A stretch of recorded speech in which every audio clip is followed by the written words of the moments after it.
Good morning po, good afternoon, good evening, welcome sa channel ko po, Tito Toys Vlogs. I hope nasa mabuti po kayong kalagayan mga kababayan ko. Kagaya ng sinabi ko kagabi sa vlog ko, hindi ko na alam kung ano to pero magsasalita ba isang government official kung wala siyang basihan mga kababayan ko? Alam niyo ba tayo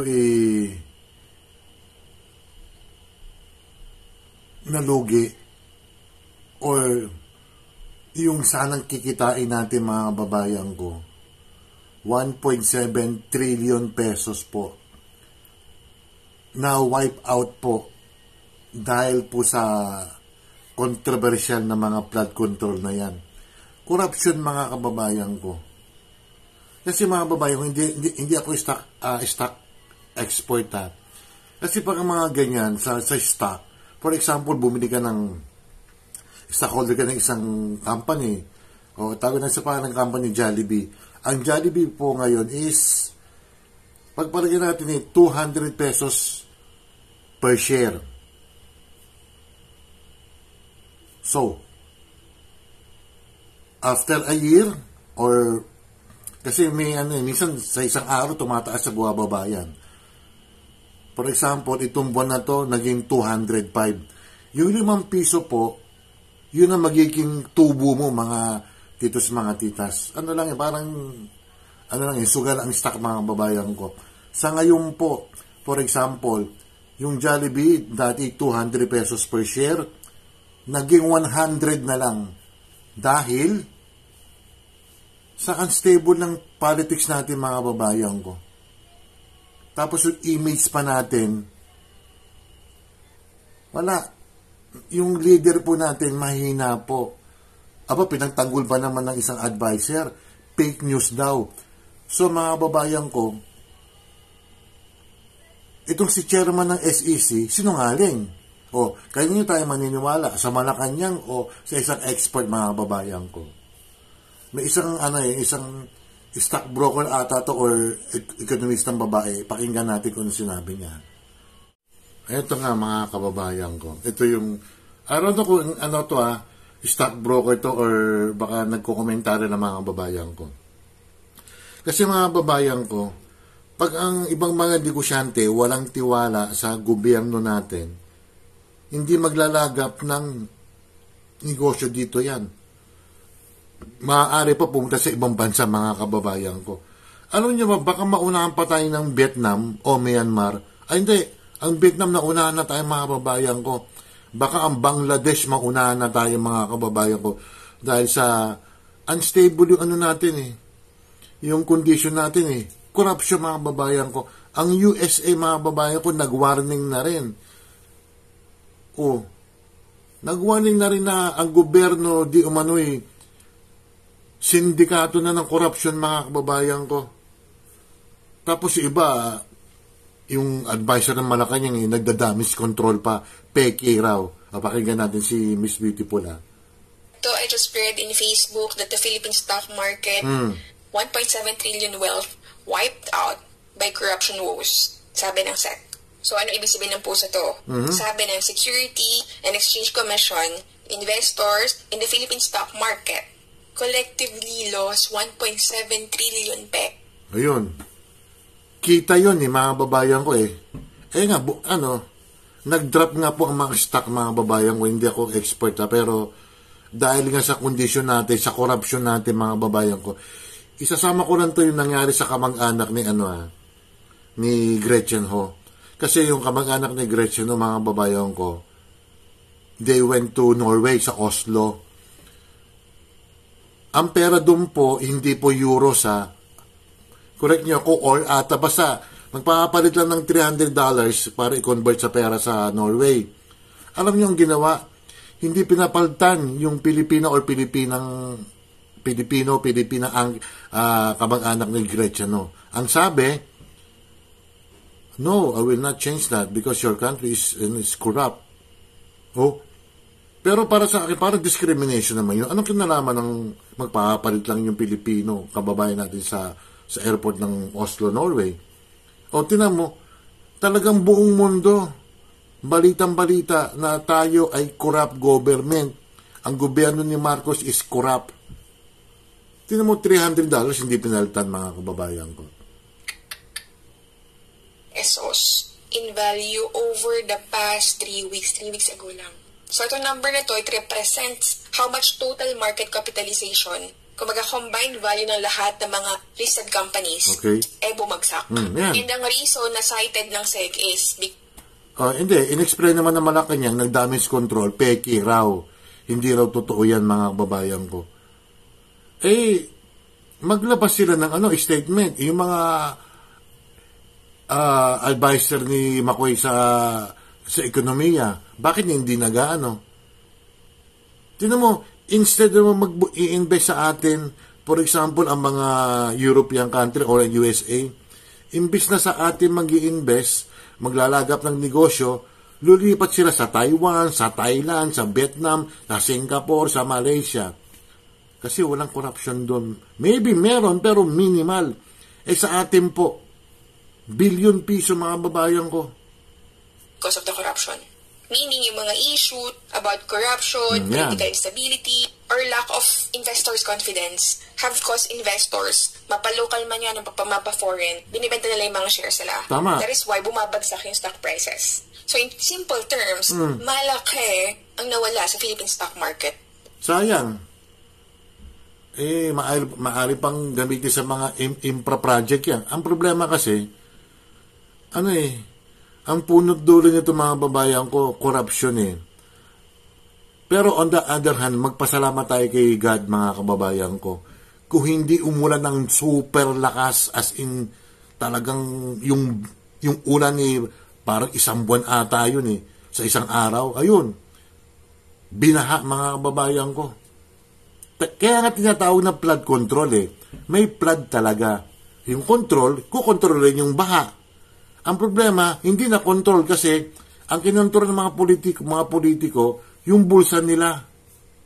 Dahil sa mga investors na nagpo-pull out dahil sa concern nila about the corruption. Ayun. Kasi kapag nagpo-pull out, mga babayan ko, lilipatan ako sa ibang bansa na lang. At least stable ang ekonomiya doon. Sa atin. Ang mga yumayaman lang, mga politiko. Di umunoy si Martin Romualdez, si Saldico, at iba pang mga politiko dyan, mga nagsiyaman. At ibang mga mambabatas natin, may congressman ata, may bahay sa California, mga babayan ko.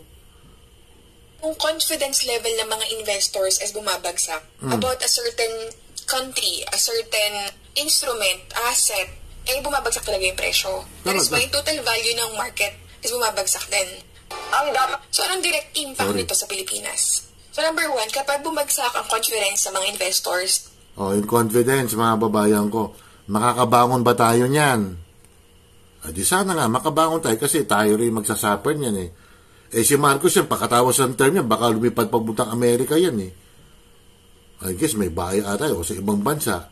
Kasi kakasuhan din siya ng magiging presidente sa 2028. Sana si Sara. At nakakita sila ng mga headlines about corruption, about massive losses, nawawala sila ng tiwala doon sa sistema. So ngayon, yung mga foreign investors, possibly they will pull out their funds and delay their new investments. So kaya nababawasan yung mga capital inflow. Ayan. Dahil sa corruption nga, mga babayan, kaya BBM, sorry, too late na. Wala na, too late na. Baka mauna pa tayo ng sino ba pinakamahirap na bansa. Ayun, sinabi ko yung Bangladesh, ano ba? Baka maunahan pa tayo ng Laos. Bagay, Laos, na rin May mga agri-farm sila na bigas talaga. Nag-i-import din tayo doon, mga babayan ko, pakunti-kunti. Pinakamarami tayo nag-i-import ng bigas sa Vietnam. Dito lang sila nag-aral. Actually, malapit kami sa Erie, sa Los Baños, mga babayan. Kaya, I don't know kung anong gagawin ng malaki yan dito, paano nila i-cover up, paano yung mga spin doctor nila mag-i-explain sa mga katulad natin mga mamamayan. Paano yung damage control, mga babayan ko So yung mga local investors, i-move na lang nila yung investment nila sa mga mas safe, US dollar, gold, time deposit. So, yan. ang epekto nito, less ang investments, lower ang business growth, Walang mas trabaho. konti trabaho. Pangalawang epekto nito is babagsak ang value ng peso. Siyempre, kapag bumagsak ang value ng peso, ano mangyari? Mas nagmamahal yung mga imports. Siyempre, Ko, mahal na nga mga bilihin ngayon mga kababayan ko eh. Yung dating kapeng binibili namin na Nescafe, 98 lang, aba, naging 105 na. And then yung sausage nga, before it's 37 pesos, ngayon 60 pesos na. Ano yun eh, cycle na yung mga babayan ko. Yung gobyerno natin, walang ginagawa. Pati pagtatakip lang mga kababayan ko, band-aid solution lang. Mihan naman ng mga goods natin sa Pilipinas, puro mga imports. So, yung mga gasolina, mga krudo, yung mga iba't ibang mga raw materials, mga goods. So, since mababa ang value ng peso at mataas ang value ng US dollar compared sa peso, so mas nagiging mahal yung bilihin natin. Tignan mo? O, tama. O, ano to, medyo hindi mahaba na ba? O, konti na lang mga babayan ko. Ano na eh, si Pangulong Marcos talaga, yung mga ibang mga bataan niya, talagang wala. Hindi siya pinapayuan na paano iigi ang ekonomiya ng Pilipinas. Lalo-lalo na po ang turismo ha. Ang baba na po ng mga turistang dumarating dito mga kababayan ko. Before yung panahon ni porque kay Duterte ang dami mga turista, mga pumupunta. Alam mo, saan sila napupunta na lang? Yung, kapit bansa natin, Malaysia, Taiwan, Singapore, mga babayan ko. Kasi misa reklamo rito ng mga banyaga, ng mga bumibisita, hindi naman lahat siguro. Yung traffic, at saka yung medyo namamahalan na rin sila. Yung iba namamahalan mga babayan ko. Mahal yung import eh. So, kung tataas yung presyo, ibig sabihin tataas yung inflation. Pag tumataas yung inflation, ibig sabihin, tumataas din yung cost of living. Speaking of cost of living, tatanungin ko kayo nanonood dyan, yung 1,000 nyo bang grocery, ilang item lang yon? Sige. Pakisabi na lang, mga kaibigan ko dyan, yung 1,000 nyo, ilang item na lang. Before, mga kababayan ko, bagay mga 70s, 80s pa yun eh. Buhay pa nanay ko nun eh. Yung 500 namin mga kababayan ko, 2 bayong punong-puno. Ngayon, ang 1,000 mo. Ay, makoy. Kaya kawawang-kawawa. Uulitin ko, kawawa ang magiging presidente sa 2028. Ewan ko lang kung anong klaseng economic plan ng itong darating na presidente. Kawawa na naman mga Pilipino dito. Number 3, syempre yung mga negosyo, mas nahihirapan sila mag-raise ng funds. Kasi guys, sa stock market, yung mga kumpanya dyan sila nakakapag-raise ng capital para sa mga business expansion nila. So ngayon, if the market crashes, yung mga negosyo ay mahihirapan sila. Kasi mga babae, kaya ma-stock yan, yung ibang mga kumpanya. Kasi what I know, ang stock, mga maybe months or parang long term mga babayan ko. So ako mag-i-invest, for example sa Jollibee nga, sa McDo, mag-i-invest ako ng 100,000. Yung 100,000 yon, gagastusin ng mga kumpanya nun, mga company. So tutubo yun. Tapos mapupunta sa stockholder, maybe siguro mga 5 or 10% lang. Ganun ang negosyo mga babayan ko. I'm not an expert At mas magiging mahal para sa kanila na mag-raise ng funds through stock offerings. So, yung mga ibang kumpanya, ang gagawin na lang nila, magka-cut cost na lang sila or mag-delay sila ng mga projects. Or worse, baka magtanggal pa sila ng mga... Hindi na mo. Okay na yan. Hindi na isip ni Pangulong Marcos eh. Kasi yung pinsan mo eh. Pinagtatagol mo pa eh.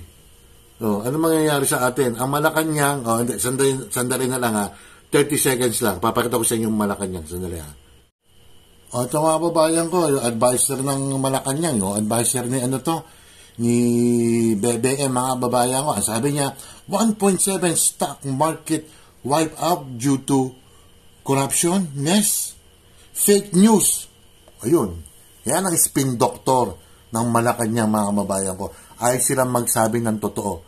Magtapat kayo ng totoo, Malacanang. Huwag yung lolo ko yung Pilipino. Yun lang, mga kababayan ko. Paki-like and share lang, ha. At saka paki-subscribe lang. Salamat po. Mag-iingat po kayo. Bye.